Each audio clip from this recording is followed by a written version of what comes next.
పునరావాస కేంద్రాలకు తరలించారు. అంటే అంతమందికి ఎఫెక్ట్ అయ్యేటటువంటి వాళ్ళందరినీ కూడా తీసుకెళ్ళి పునరావాస కేంద్రాల్లో పెట్టి వాళ్ళకి అవసరమైనటువంటి అన్ని కార్యక్రమాలు కూడా చేసినటువంటి పరిస్థితి. అంతేకాకుండా గర్భిణీల కోసం ఈసారి దాదాపు 2130 వరకు కూడా వైద్య శిబిరాలు ఏర్పాటు చేసి వాళ్ళందరూ కూడా ముందస్తుగానే అంటే డెలివరీకి టైం దగ్గర పడినటువంటి వాళ్ళందరూ కూడా తీసుకెళ్ళి చేసినటువంటి పరిస్థితి. సో ఇవన్నీ కూడా చేసినప్పటికీ కూడా వైఎస్ఆర్ కాంగ్రెస్ పార్టీ ఏం ఆశిస్తోంది?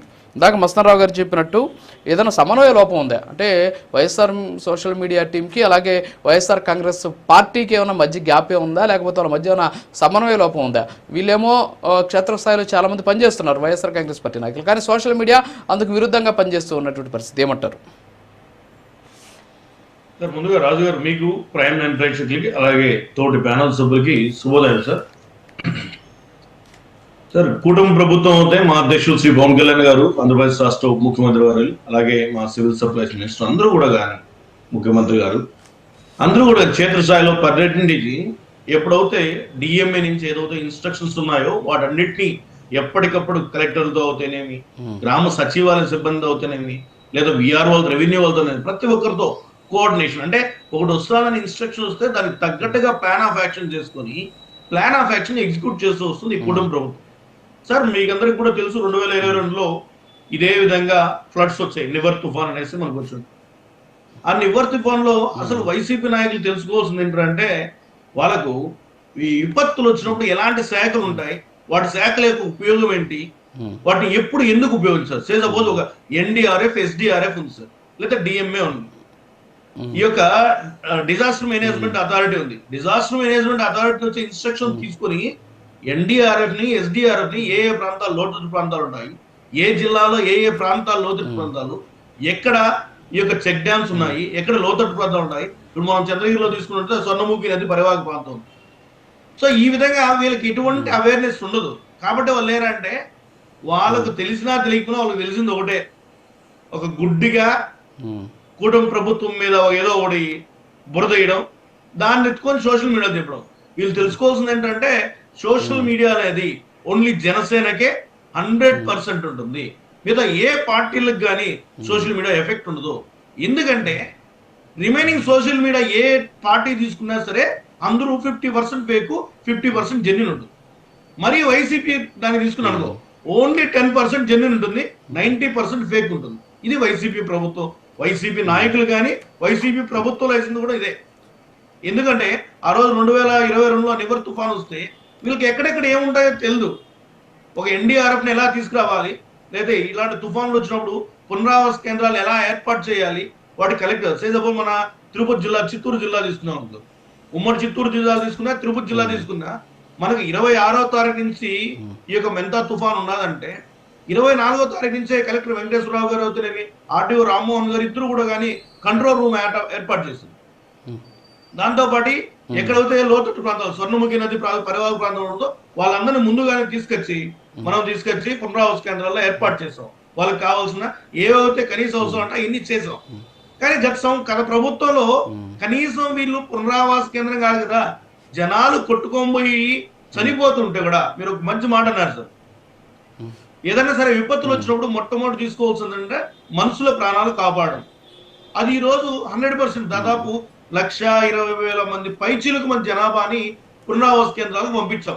అంటే మేము ఎంత అడ్వాన్స్డ్ గా ఉండి టెక్నాలజీని యూజ్ చేసుకొని ఆ యొక్క ఏదో ఇన్ఫర్మేషన్ టెక్నాలజీ యూజ్ చేసుకుని ముందస్తు ప్రణాళికలు చేసుకుని ఈ ప్రాంతంలో తుఫాను ఎలా వస్తుంది, ఈ ప్రాంతంలోకి వచ్చింది, కాకినాడలో ఉప్పాడ ప్రాంతంకి వచ్చింది, ఉప్పాడ ప్రాంతంలోనే అలర్ట్ చేయండి. అదే తిరుపతికి దగ్గరకు వస్తుంది, తిరుపతి దగ్గర ఉంటే పలానా చోట లోతట్టు ప్రాంతాలు ఉన్నాయి, వీటిని తీసుకొని రండి అని ఎప్పటికప్పుడు జిల్లా కలెక్టర్ వెంకటేశ్వర గారు అవుతేనేమి, ఎస్పీ సుబ్బరాయుడు గారు అవుతేనేమి వీళ్ళందరూ కూడా క్షేత్రస్థాయిలో పనిచేశారు.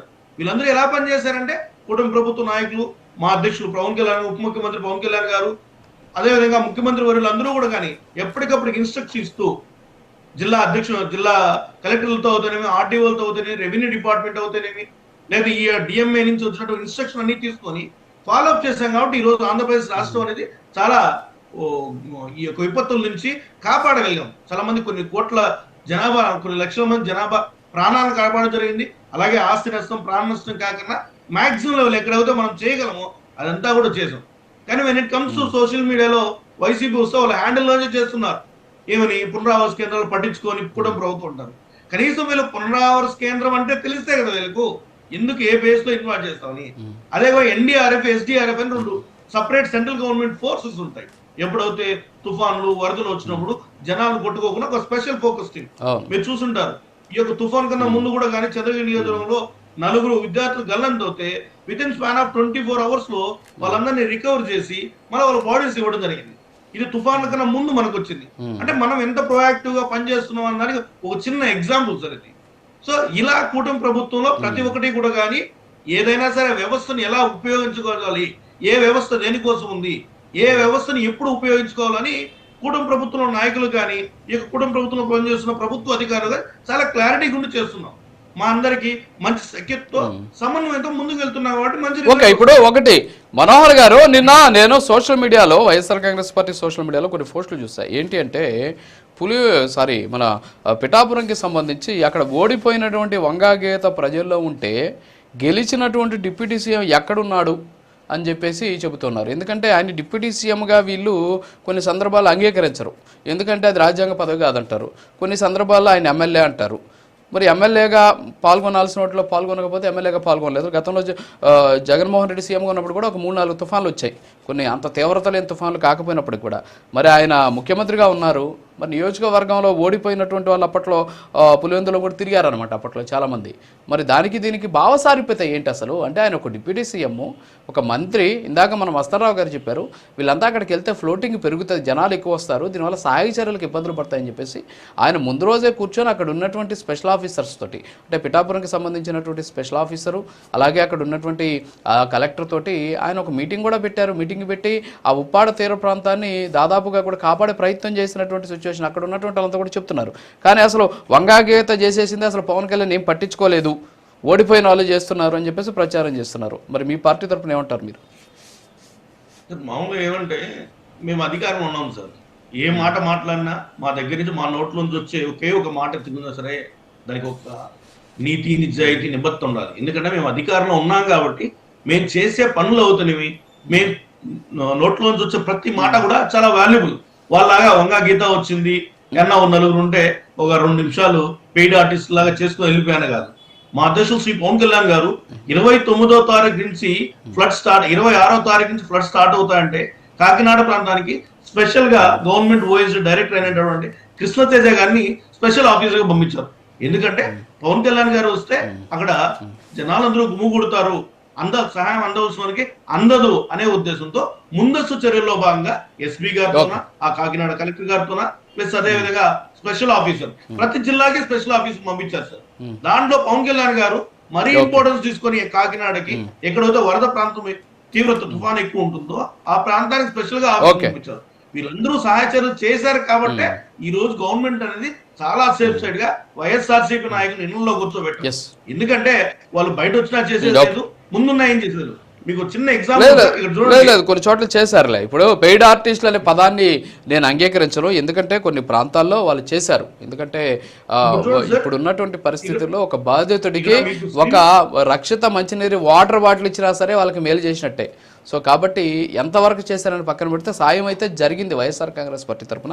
సో ఆ పెయిడ్ ఆర్టిస్టులు అనే పదాన్ని మనం అలౌ చేయొద్దు. సరే వస్తాను సార్, మళ్ళీ వస్తాను మీ దగ్గరికి, లేట్ అవుతుంది. రమేష్ గారు గుడ్ మార్నింగ్, మళ్ళీ వస్తాను సార్, మళ్ళీ వస్తాను మీ దగ్గరికి, ప్లీజ్ మళ్ళీ వస్తాను మీ దగ్గరికి, ప్లీజ్. యా, కర్మంచి రమేష్ గారు గుడ్ మార్నింగ్. సో ఏపీలో 249 మండలాల మీద మంతా తుఫాను ప్రభావం ఉండింది. దాదాపు 1,16,762 మందిని పునరావాస కేంద్రాలకు తరలించాము. దాదాపు 3.5 కోట్ల మంది ఫోన్లకి ఎప్పటికప్పుడు ప్రభుత్వ సందేశాలు పంపించి వాళ్ళందరినీ కూడా అప్రమత్తం చేశాము. అత్యవసర వాహన సేవల్ని సిద్ధం చేసి పెట్టాము. అలాగే కంట్రోల్ రూములు ఏర్పాటు చేశాము. అత్యవసర కమ్యూనికేషన్ల కోసం మొబైల్ టవర్